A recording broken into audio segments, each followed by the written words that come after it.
Hi hello welcome to our channel. నేను మీ సిరి. ఈరోజు మనం చెప్పుకోబోయే కథ రాక్షసుడు పార్ట్ 19. కథలోకి వెళ్ళే ముందు లైక్ చేయడం మరవకండి. నువ్వెందుకు నన్ను ఇరిటేట్ చేస్తున్నావు అని కాసేపటి తర్వాత అడిగాను నేను. నేనేం చేశాను అని ఏమీ తెలియనట్టు అడిగాడు ఆదిల్. అలాంటప్పుడే కదా నాకు మండిపోతుంది. నటించకు. తమరు ప్రజ్ఞ రిలేషన్లో ఉన్నారు. మరి నన్ను ఎందుకు వేధిస్తున్నావు? నన్ను సాధిస్తే నీకేం వస్తుంది అని అడిగాను. అతనితో గట్టిగా వాదిస్తే అది నాకే తలకాయ నొప్పి తెచ్చిపెడుతుంది. అందుకే మెల్లిగా అడిగి తప్పించుకోవాలనేదే నా ప్లాన్. ఇతనికి బ్రెయిన్ వాష్ చేయాలి. కానీ నా వల్ల కాదని నాకు తెలుసు. కానీ ప్రయత్నం అయితే చేయాలి కదా. చెప్పాను కదా నువ్వు నాకు నచ్చావని. అనగానే పళ్ళు నూరుకుంటూ చూశాను.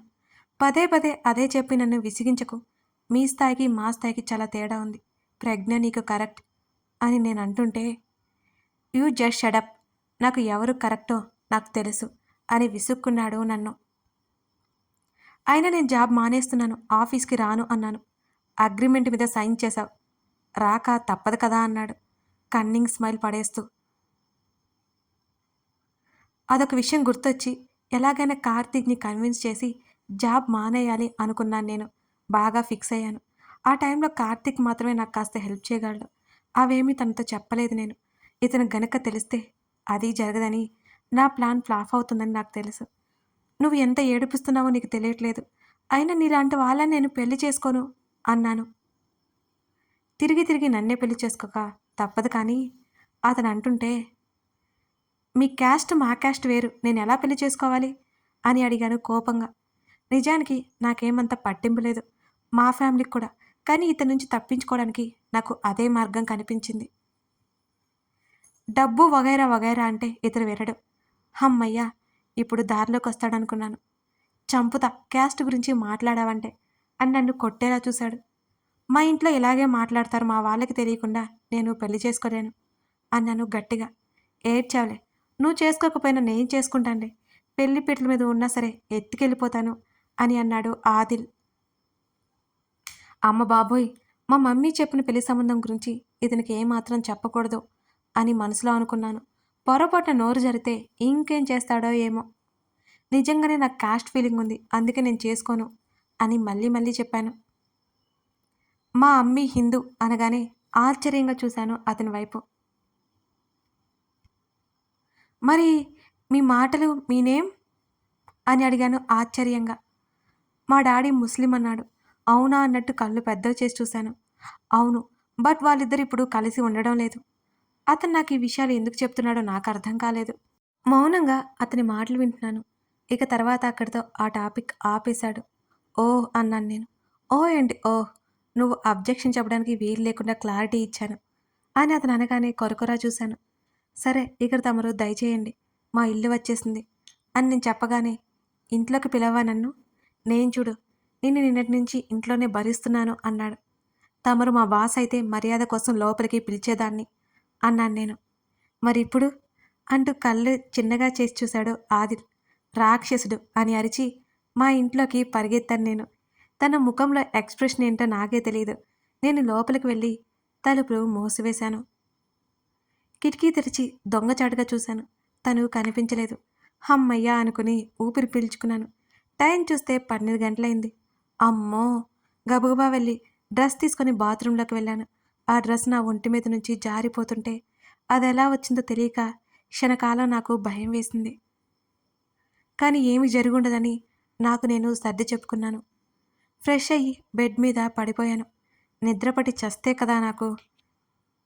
పార్టీకి వెళ్లే ముందు నుంచి తన బిహేవియర్ గుర్తొస్తుంటే సన్నగా చిరుచెమటలు పట్టాయి నాకు. అతని బిహేవియర్ రీజన్ ఏంటి? అతను ప్రేమిస్తున్నానంటే నేను నమ్మను. ఆల్రెడీ ప్రజ్ఞతో హద్దులు దాటి ముద్దు ముచ్చట్లు పెట్టుకునే వ్యక్తి నన్ను ప్రేమిస్తున్నాను, పెళ్లి చేసుకుంటాను అంటే నేనెలా నమ్మాలి? అయినా ఇతను చూడ్డానికి బాగుంటాడు, అంతకుమించి నాకే ఫీలింగ్ లేదు. అవును, లేదు. ఎప్పటికో ఆలోచనల మధ్య నిద్రపోయాను. 7 గంటలకు అలారం మోత ఒకటే పనిగా మోగుతోంది. దాన్ని పీక పిసికి చంపేయాలనేంత కోపం వచ్చినా దాన్ని ఏమీ చేయలేక ఉసూరుమంటూ లేచాను. కళ్ళు భారంగా, మంటలుగా, తలంతా నొప్పిగా రకరకాల ఉంది. అలాగే లేచి రెడీ అయ్యి ఎలాగో రెడీ అయ్యాను. వెళ్ళేటప్పుడు హోటల్లో టిఫిన్ వేసి ఆఫీస్కి బయలుదేరాను. ఆదిల్ రాత్రి హాస్పిటల్‌కి వెళ్తానన్నట్టు గుర్తు. ఈరోజు ఆలస్యంగా రావచ్చు, లేకపోతే రాకపోవచ్చు అనుకున్నాను. ఎలాగైనా నేను కార్తీక్‌తో మాట్లాడి ఈ జాబ్‌ని వదిలించుకోవాలి.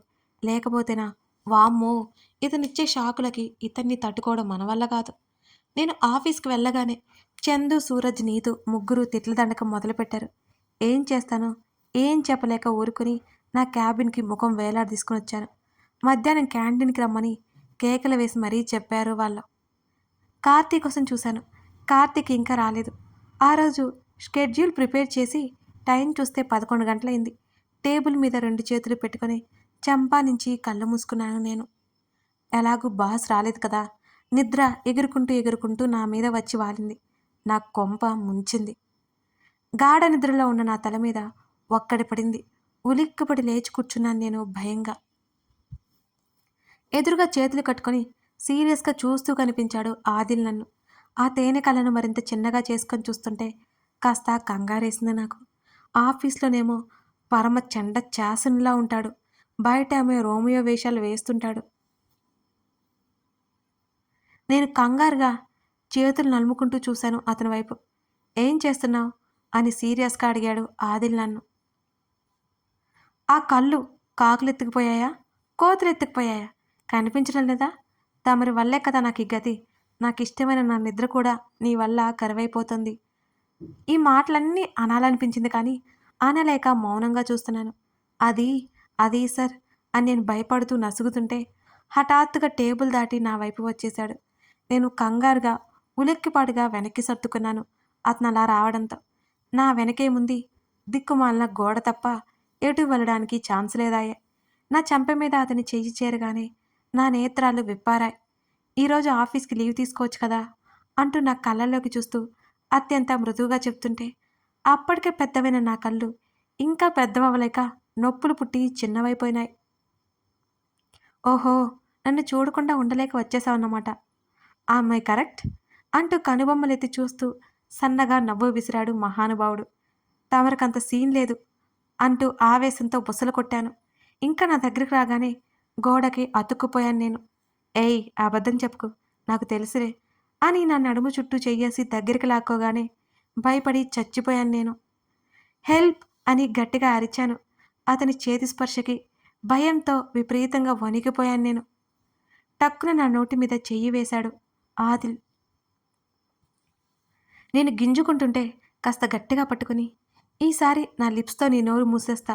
అరిచి చూడు" అంటూ కళ్ళు చిన్నవి చేసి చూసి బెదిరించాడు.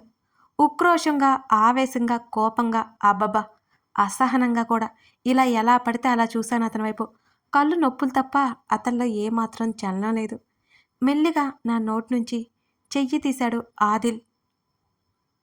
"కాబోయే మొగుడు హత్తుకుంటే అరుస్తావా? ఇలా అయితే ఎలా? ఫస్ట్ నైట్ రోజు కూడా ఇలా అరిచావంటే అస్సలు బాగోదు" అని ఆదిల్ అనగానే కోపంతో అతని చెయ్యి మీద గట్టిగా గిల్లాను. బండరాయి కదా! కాస్త కూడా కదల్లేదు. "ఏదో చీమ కుట్టిందే" అంటూ చేతిని విదిలించుకొని నా వైపు చూశాడు. "ఇదేం బాలేదన్నాను." అతని చేష్టలకి ఒళ్ళు మండిపోయి, "ఏం బాలేదు" అని అడిగాడు. "నా ఒపీనియన్ ఏంటో చెప్పాను కదా! ఎందుకు నా వెంటపడి విసిగిస్తున్నావు?" అని అరిచాను నేను. "ఇక్కడ నీ ఒపీనియన్‌తో పనిలేదు స్వీట్ హార్ట్" అని అదోలా నవ్వాడు ఆదిల్. "చూస్తానురా నేను చూస్తా. నా పెళ్లి ఫోటో నీకు పంపుతా. అప్పుడు తిక్క కుదురుతుంది నీకు." పళ్ళు కొరుక్కుంటూ ఖచ్చితంగా కొరకొరా చూశాను. మైండ్ వాయిస్ వేసింది చాలు గాని నిద్రముఖమా, పో ఇంటికి అన్నాడు నన్ను కసురుతూ ఆదిల్. వెంటనే నెట్టేశాను. బండ సచ్చినోడు. కొద్దిగా కూడా కదల్లేదు. ఏడుపు మొహం పెట్టి చూశాను అతని వైపు. "ఉఫ్! పిల్ల వేషాలు వేయకు" అంటూ నా బ్యాగు నాకు తగిలించి తిన్నగా ఇంటికి పో అన్నాడు. ఆ మాట అన్నప్పుడు ఇంటికి తగలడొచ్చు కదా నేను. దరిద్రంగా నా నెత్తి మీద డాన్స్ వేస్తుంటే అక్కడే వేలాడి చచ్చాను నేను. "ఎందుకింటికి వెళ్ళాలి?" అని అడిగాను. "మనకి రోషం ఎక్కువ కదా! అదే కొంప ముంచింది మరి." "ఫేస్ చూసుకున్నావా ఎలా ఉందో? నైట్ నిద్ర పట్టలేదా ఏంటి?" అని కళ్ళెగరేస్తూ సన్నగా నవ్వాడు ఆదిల్. బాబోయ్! ఎక్కడో భూకంపమే. ఈ మధ్య ఏంటో తెగ నవ్వుతున్నారు అయ్యగారు అనిపించింది నాకు. అంతలోనే తనన్న మాటలకు వాట్? అని వికారంగా పెట్టుకున్నాను. మెల్లిగా ఇంకాస్త నా దగ్గరలోకి చేరుకుని, నా చేతిని మాత్రం పట్టుకుని వేళ్లతో మరొక చేత్తో ఆడుకుంటూ మన ఫస్ట్ నైట్ గురించి థింక్ చేస్తూ ఉండిపోయావేమోనని అని అన్నాడు నా కళ్ళల్లోకి చూస్తూ. అతని కళ్ళు నవ్వుతున్నాయి. అతని పెదవులు బిగుసుకొని ఉన్నాయి. యూ ఏం వాగుతున్నావు నువ్వు అని అరిచేస్తూ ఆదరువుగా ఉన్న అతన్ని వెనక్కి నెట్టేశాను. వెళ్ళి కుర్చీలో చతికిల పడ్డాడు. అబ్బబ్బా, ఇదే కదా మనం మొట్టమొదటి విజయం అనిపించింది. షబాష్ అని నా భుజం నేనే తట్టుకున్నాను. ఇది ఆఫీస్ అనే సంగతి, అతను బాస్, నేను ఎంప్లాయ్ అని కూడా నాకు గుర్తు లేకుండా అరుస్తున్నా నా పోచేతిని పట్టుకుని మీదకి లాక్కున్నాడు. వెళ్ళి అతని మీదకి వాలిపోయాను నేను.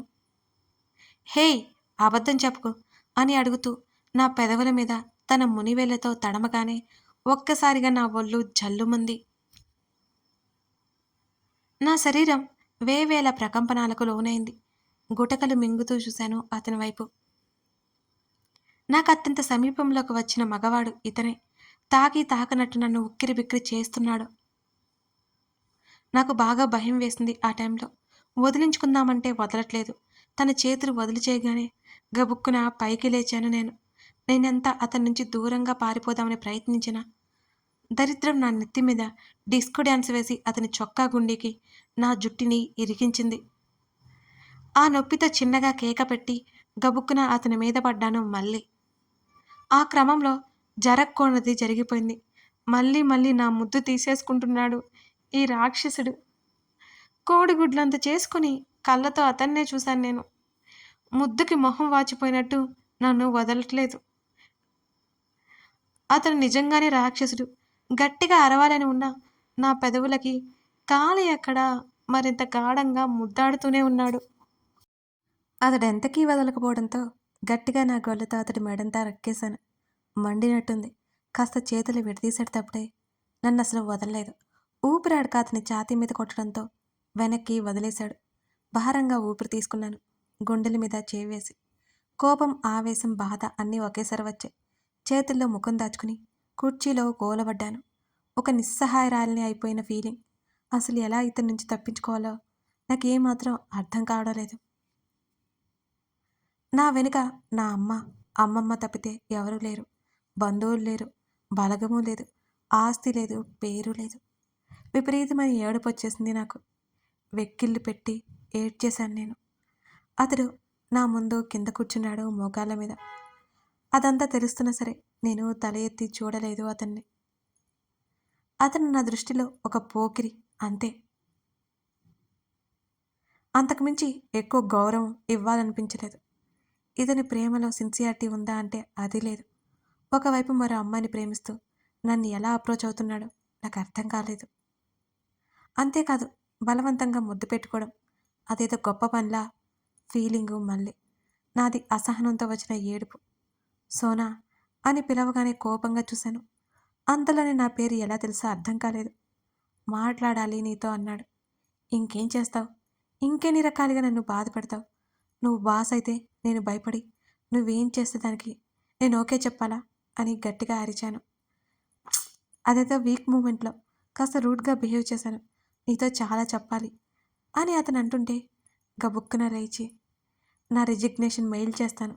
అక్కడ చేస్తే ఇక్కడ నేను పనిచేయను. ఏదో జీతం ఎక్కువ ఇస్తున్నారని మీరు ఆడినట్టు ఆడడానికి నేనేం బొమ్మని కాదు. ఆ రోజు కూడా కార్తీక్ వల్లే అంతా. అసలు ఈ ఆఫీస్లోనే అడుగు పెట్టకుండా ఉంటే నాకు ప్రశాంతత ఉండేది. కోపంగా లేచి వెళ్ళబోతున్నా నా చేతిని పట్టుకుని వెనక్కి గుంజాడు.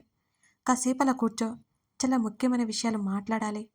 మొన్న మాట్లాడడానికి ఇంటికి తీసుకెళ్తే సర్వనాశనం చేశావు అని ఒక్కింత విసుగ్గా, నిరాశగా అన్నాడు ఆదిల్. వదులు నన్ను, నన్ను ముట్టుకునే హక్కు నీకెక్కడిది అంటూ విడిపించుకున్నాను. అదే సమయంలో అతడికి ఫోన్ రావడంతో అతని చేతుల్లోకి అది తీసుకొని వెంటనే నన్ను వదిలాడు. కాల్ లిఫ్ట్ చేసి ఇతను మాట్లాడాలో అవతల వారు ఏం చెప్పారో ఏమో, నేను 1/2 అవర్లో అక్కడ ఉంటాను అని కాల్ కట్ చేసి ఫోన్ పాకెట్లో పెట్టుకొని, నేను తిరిగి రావడానికి 3 రోజులు 4 రోజులు పడుతుంది, వచ్చాక అంతా వివరంగా చెప్తాను, టేక్ కేర్ అని నన్ను గాఢంగా హత్తుకొని వెంటనే వదిలి నా చెంప మీద తట్టి ఫాస్ట్గా బయటికి వెళ్ళిపోయాడు. పళ్ళు నూరుకుంటూ బయటకు వచ్చిన నాకు బయట నీతూ కనిపించింది. ఒక్క క్షణం షాక్ అయిపోయాను. అది అలాగే ఆశ్చర్యంగా, అనుమానంగా, సందేహంగా చూస్తుంటే నాకు తల కొట్టేసినట్టయింది. కథ కొనసాగుతోంది. ఇంతకీ ఆదిల్ ఎక్కడికి వెళ్ళినట్టు? సాక్షి ఏం చేయబోతుంది? ఇప్పుడు నీతుకి ఏ సమాధానం చెప్పకపోతుంది? చూద్దాం. అయితే మరో విషయం అండి, మిస్ అవ్వకండి. మన సిరి ఆడియో స్టోరీస్‌లో ప్రియనేస్తం అనే కొత్త స్టోరీ స్టార్ట్ అవుతుందండి. తప్పకుండా చూసి మీ అమూల్యమైన అభిప్రాయాలు షేర్ చేస్తారని భావిస్తున్నాను. Thank you for watching this video. ప్రియనేస్తం గురించి మర్చిపోకండి ఫ్రెండ్స్.